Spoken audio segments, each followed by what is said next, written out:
Ja molim sve od 8 godina do 80 godina da se skupljamo dokle našu pravdu ne isteramo. Ja vas molim, dragi građani, a sada ću da poručim vlastima u Beogradu, poručujem Dačiću s ovoga mesta, s ove svete zemlje ponovo.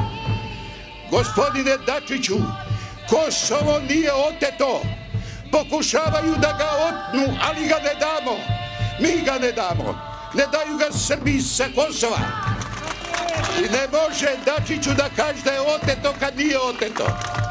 Gospodine Vučiću, i tebi se lično obraćam, ali sa ovim rečima, ja nisam vidio u rodnoj grudi srpskoj ni jedan spomenik da je neko umro gladan, lipsao gladan.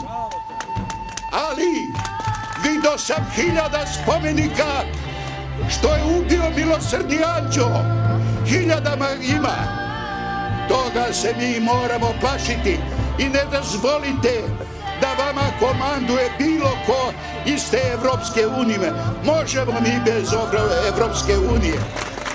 A okupatori jednog dana će im dosaditi pa će se svi setiti kako bi bilo da smo njihove zemlje okupirali, pa će se setiti da odu. Batali će i te pare koje primaju, otići će svojoj deci i svojoj kući. Ove pare koje oni primaju ovde na srpskoj zemlji svetinji, to su krvave pare. Ubili su Srbija i srpski narod i dan danas ga ubijaju. Bacili su toliko otrova, toliko uranijuma, toliko svega da će naša deca ispaštati i unučići, paraunučići i šukunučići. Ja im poručujem da se skupe i da idu svojim kućima, a mi ćemo sa šiptarima lako. Lako ćemo mi sa njima. Oni će morati da slušaju komšilačke odnose ovde kao i uvek što smo živeli jedan pored drugoga, a nikakvu njihovu vlast nećemo priznati.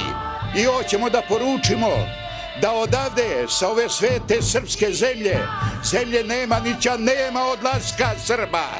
Ovde ćemo biti i ostati. Neka nas puste da živimo na svoje ognjišta. Dragi građani, puno vam hvala na pažnji.